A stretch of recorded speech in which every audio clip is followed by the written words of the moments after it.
నమస్తే. జనసేన అధినేత ఆంధ్రప్రదేశ్ ఉప ముఖ్యమంత్రి పవన్ కళ్యాణ్ ఎట్టకేలకు జూన్ 2 తెలంగాణ ఆవిర్భావ దినోత్సవంలో భాగంగా సభ నిర్వహించాలని కూడా అనుకున్నారు. కానీ తెలంగాణ పోలీసులు అయితే మాత్రం కొన్ని కారణాల వల్ల అయితే ఈ సభకు అనుమతి ఇవ్వలేదు. ఇక ప్రెస్ మీట్కైనా అనుమతిస్తారంటూ కూడా ఆయన ఎక్స్ ద్వారా పోస్ట్ పెట్టారు. ఇక అనుకున్నట్టుగానే కొద్ది గంటల క్రితమే ఆయన ప్రెస్ మీట్ కూడా నిర్వహించారు.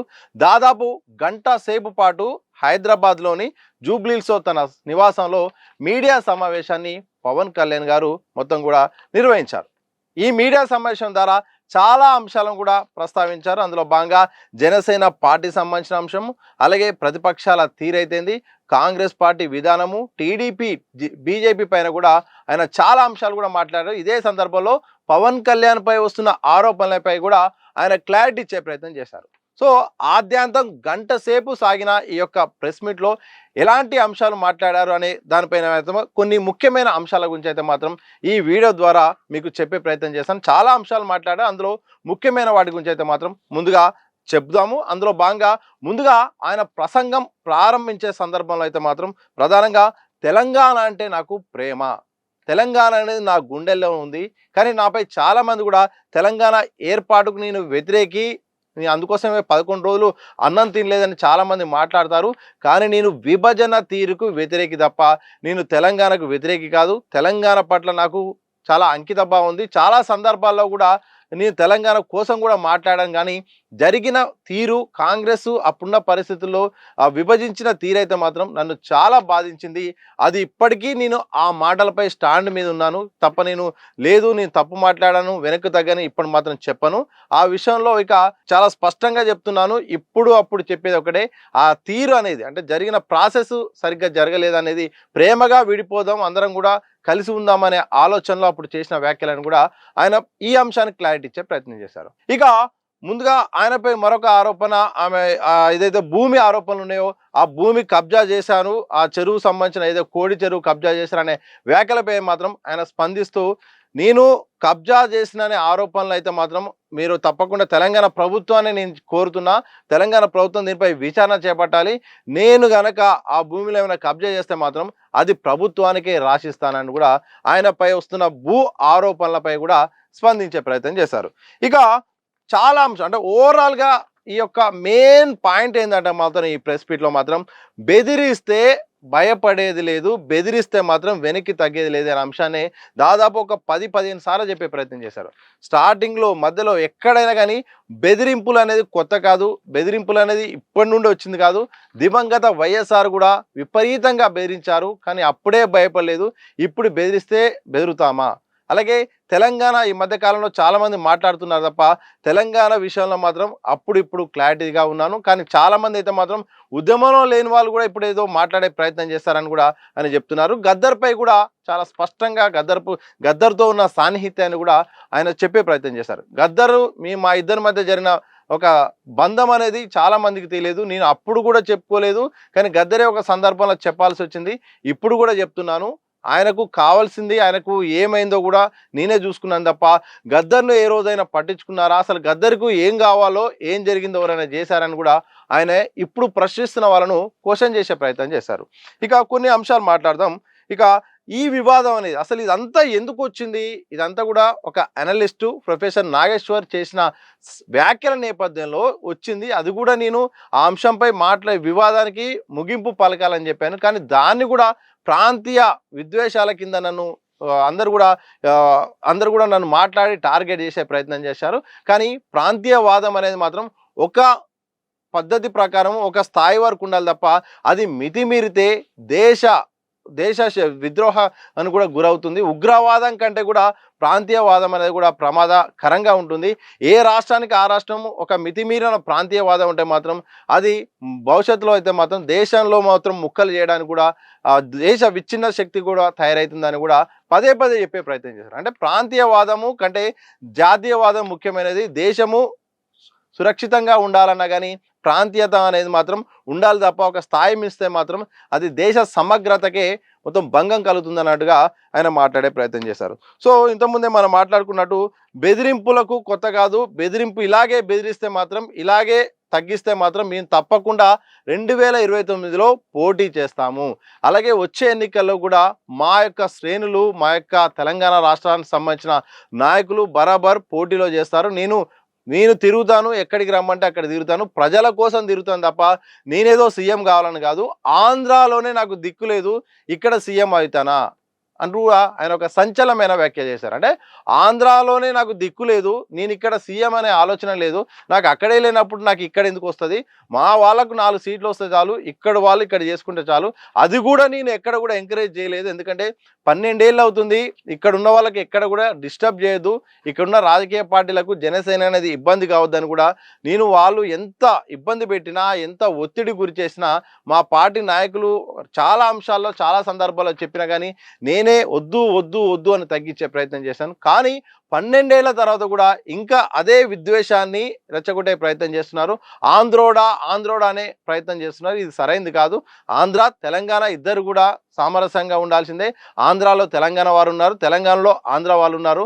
ఈ విషయంలో మాత్రం కాంట్రాక్టర్లు అయితే మాత్రం ఇక్కడక్కడ పనిచేస్తున్నారు తప్ప కాంట్రాక్టర్లను ఎవరు అనట్లేదు, కానీ సామాన్య ప్రజలపైనే ఇది ప్రభావం పడుతుంది. ఇది మంచి పద్ధతి కాదు, ఇప్పటికైనా ఆగాల్సిందే. కానీ తెలంగాణ ప్రాంతం అయితే మాత్రం నన్ను కాపాడింది, నన్ను గుండెల్లో పెట్టుకుంది.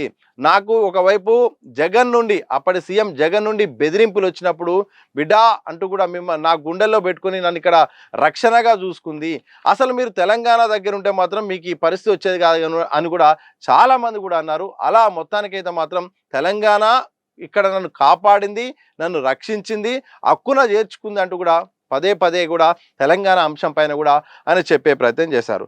దాంతోపాటు ఇక బాంచన్ దొర అనను గొంతు కోసినా భయపడం అనే అంశాన్ని కూడా తీసుకొచ్చారు. తెలంగాణలో జనసేన ఉంటుంది, పోటీ చేస్తాం, నేనే తిరుగుతా, ప్రతి సమస్యపై మాట్లాడతా, దేశంలో తెలంగాణ అనేది ఒక అంతర్భాగం అని కూడా ఈ అంశాన్ని అయితే మాత్రం ఒక్కసారిగా ఆవేశంగా తన స్టైల్లో గతంలో కూడా ఒక పవన్ కళ్యాణ్ స్పీచ్లో ఒక ఆవేశంగా మాట్లాడే ఒక స్టైల్ ఉంటుంది. ఈ స్పీచ్ ఈ పదాలు మాట్లాడేటప్పుడు మాత్రం ఒక్కసారిగా తన హైప్ పెంచి భావోద్వేగానికి గురైనట్టుగా గట్టిగా మాట్లాడారు. అంటే బరాబర్ పోటీ చేయిస్తారా లేదా అంటే పోటీ చేస్తాము, మా వాళ్ళు తప్పకుండా పోటీ చేస్తారు, నేనే ఇక్కడ ఉండి కూడా ప్రచారం చేస్తానని కూడా ఆయన చెప్పే ప్రయత్నం చేశారు. కాంగ్రెస్ పార్టీ అసలు స్టాండ్ ఏంటి, వాళ్ళకు ప్రాంతీయవాదమా జాతీయవాదమా, కాంగ్రెస్ పార్టీ నేతలు కొందరు నేతలు అయితే మాత్రం ఎందుకు ఇట్లా వ్యాఖ్యలు చేస్తున్నారో అర్థం కావట్లేదు. ముందుగా సీఎం రేవంత్ రెడ్డి పట్ల అయితే నాకు ఒక మంచి నమ్మకం ఉంది, మంచి స్నేహితుడే, కానీ నాపై చేస్తున్న ప్రచారం విషయంలో మాత్రం సరైనది కాదు, ఈ విషయంలో మాత్రం కొంచెం వాళ్ళ స్టాండ్ ఏందో తెలుసుకోవాల్సిన అవసరం ఉంది అంటూ కూడా చెప్పే ప్రయత్నం చేశారు. ఇదే సందర్భంలో ఎమ్మెల్సీ అద్దంకి దయాకర్ పైన కూడా ఆయన ఇండైరెక్ట్గా పేరెత్తకుండా మాట్లాడే ప్రయత్నం చేశారు.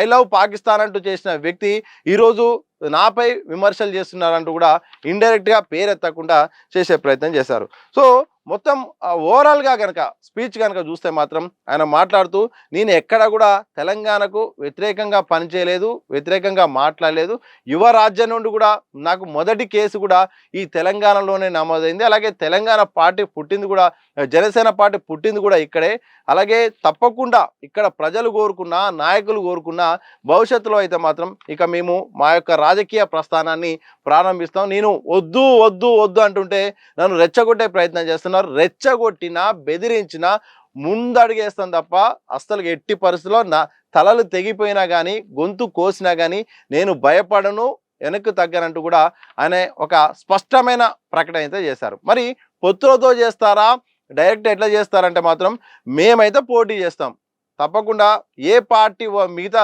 ఇటు కూటమి సంబంధించిన టీడీపీ కానీ బీజేపీ కానీ వాళ్ళు పోటీ చేస్తారా లేదా అనేది మాత్రం నా చేతుల్లో లేదు. కానీ ఈ మధ్య కాలంలో తెలంగాణ బీజేపీ పార్టీ అధ్యక్షుడు అయితే మాత్రం రామచంద్రరావు మాట్లాడుతూ ఒంటరిగానే పోటీ చేస్తాం, ఏ పార్టీతో పొత్తు పెట్టుకోలేదని చెప్పారు. ఒకవేళ ఆయన పొత్తు పెట్టుకోవడం ఇష్టం లేకపోతే మాత్రం నేరుగా మా శ్రేణులు అయితే మాత్రం జిహెచ్ఎంసీలో ఎన్నికల్లో మాత్రం పోటీ దింపుతామని కూడా ఆయన స్పష్టన ఇచ్చారు. అంటే మిగతా పార్టీలు వాళ్ళ ఇష్టం, వాళ్ళ యొక్క అది అభిప్రాయము, వాళ్ళు కలిసి పోటీ చేయమంటే చేస్తాము, లేకపోతే మాత్రం ఒంటరిగా బరిలోకి దిగుతామనే అంశాన్ని అయితే మాత్రం చాలా స్పష్టంగా చెప్పారు. ఇలా మొత్తానికి ఆద్యాంతం గంట సేపు పవన్ కళ్యాణ్ గారి స్పీచ్ అయితే కొనసాగింది. ఈ ప్రెస్ మీట్లో కూడా చాలా ప్రశ్నలు అడిగినప్పుడు కూడా ఆయన ప్రతి ఒక్క అంశాన్ని కూడా ఆన్సర్ చెప్పే ప్రయత్నం చేశాను. ఓవరాల్గా కనుక చూస్తే మాత్రం ప్రాంతీయవాదం అనేది ఒక స్థాయి మించి ఉండకూడదు. అది దేశ సమగ్రతకు భంగం కలిగే అవకాశం ఉంటుంది. ఏ రాష్ట్రానికి ఆ రాష్ట్రమే ఉంటే మాత్రం సరైంది కాదు. విగ్రహాల విషయంలో కూడా విగ్రహాల విషయంలో కూడా మనం లెక్కలేసుకుంటుంటే మాత్రం ఆ అంబేద్కర్ విగ్రహానికి ఆయన మహారాష్ట్ర సంబంధించిన వ్యక్తి, గాంధీ విగ్రహం అనేది మరి అట్లంటే మరి గుజరాత్ సంబంధించిన వ్యక్తి, మరి ఇలా ప్రాంతీయవాదం కూడా వచ్చే ఇలాంటి వ్యక్తుల వల్ల ఉండే అవకాశం ఉంటుంది. కాబట్టి మనము ఆ విషయంలో మాత్రం తప్పకుండా వాళ్ళ పరిస్థితులు తగ్గట్టు వ్యవహరించాల్సిన అవసరం ఉంది.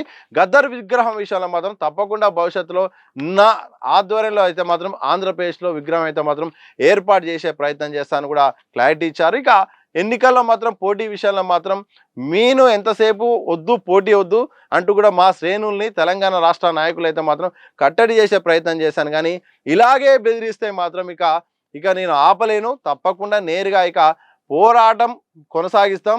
ప్రజా సమస్యలపైన, అంటే ఎక్కడెక్కడో వ్యక్తులపైనో పార్టీలపైనో ప్రభుత్వం పైన కాదు, ప్రజల సమస్యల మీద కోట్లాడుతాం. తప్పకుండా నేను తెలంగాణకు సమయం ఇస్తా, నేనే అవసరమైతే పిలిచిన దగ్గరికి వెళ్ళి ప్రచారం చేస్తానని కూడా ఇలా మొత్తానికి జనసేన అధ్యక్షుడు అయితే మాత్రం క్లారిటీ ఇచ్చే ప్రయత్నం చేస్తారు. చూడాలి మరి ఏం జరుగుతుంది నెక్స్ట్. ఆయన ప్రెస్ మీట్ తర్వాత కాంగ్రెస్ ఎట్లా రియాక్ట్ అవుతుంది, అలాగే బీజేపీ ఎట్లా రియాక్ట్ అవుతుంది, అలాగే చాలామంది జర్నలిస్టులు అయితే కొంతమంది అయితే మాత్రం తెలంగాణ వాదులు అయితే మాత్రం పవన్ కళ్యాణ్ యొక్క రాకను, అలాగే ఆయన యొక్క వ్యాఖ్యలను కూడా గతంలో చేసిన వ్యాఖ్యలు అయితే మాత్రం విమర్శిస్తున్నారు. మరి తాజాగా జరిగిన ప్రెస్ మీట్ పై ఎట్లా స్పందిస్తారు, ఏం మాట్లాడతారు, దానికి మరి జనసేన ఎలా స్టాండ్ తీసుకుంటుందో అనేది మాత్రం తెలియాల్సి ఉంది. ఏదైనప్పటికీ కూడా అన్ని విషయాలని పక్క పెడితే మాత్రం ముందుగా స్థానిక తెలంగాణ రాష్ట్ర జనసేన నేతలకైతే మాత్రం, కార్యకర్తలకైతే మాత్రం పవన్ కళ్యాణ్ తెలంగాణకు రావడము, అలాగే హైదరాబాద్లో ప్రెస్ మీట్ పెట్టడం అయితే మాత్రం వాళ్ళకు ఒక అడ్వాంటేజ్ లాగా అయితే కనిపిస్తుంది. ఒక రకమైన